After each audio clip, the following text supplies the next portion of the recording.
Bonjour à toutes et tous et bienvenue dans ce nouvel épisode de Fact Check. Aujourd'hui, on va s'intéresser à un sujet qui a le vent en poupe, l'écologie. Les candidats repeignent leur programme en vert et remettent l'action de la municipalité en cause en la matière. Loin des écologismes opportunismes, des convaincus de la dernière averse, qu'en est-il réellement? Vraie ou fausse allégation? Allons vérifier.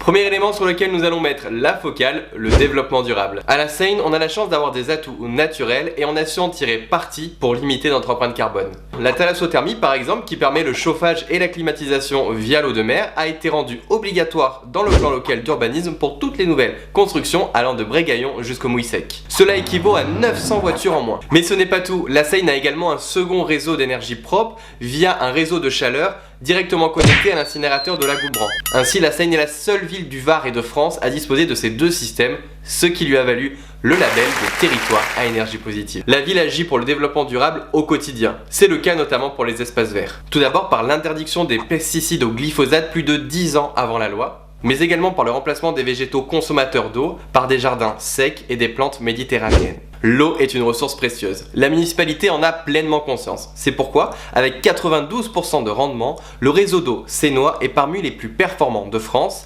et, depuis la création de la Seinoise des eaux, le mètre cube d'eau à la Seine est le moins cher de la métropole.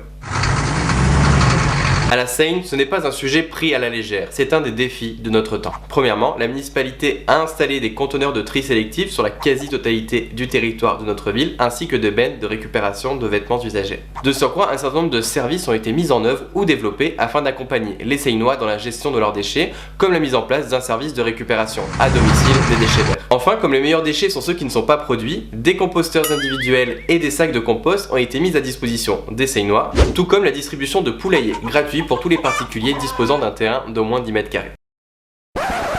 La nature est omniprésente à la Seine, elle recouvre la quasi-totalité de la ville. En dépit de cet état de fait, Marc Villemaud et son équipe ont multiplié les efforts pour accroître la place de la nature en ville. D'une part avec plus 46% de jardinières et de mini-espaces verts en ville, d'autre part avec l'implication des habitants par la création de 3 jardins urbains, place de la Lune, dans le quartier de l'église et dans celui de Bossier. Ainsi, quand on porte un regard objectif sur le travail accompli, la place de l'écologie apparaît non seulement comme prépondérante ces 12 dernières années, mais également comme le fil rouge des politiques publiques menées à la Seine, afin de poser les fondations d'une ville du 21e siècle tournée vers l'avenir.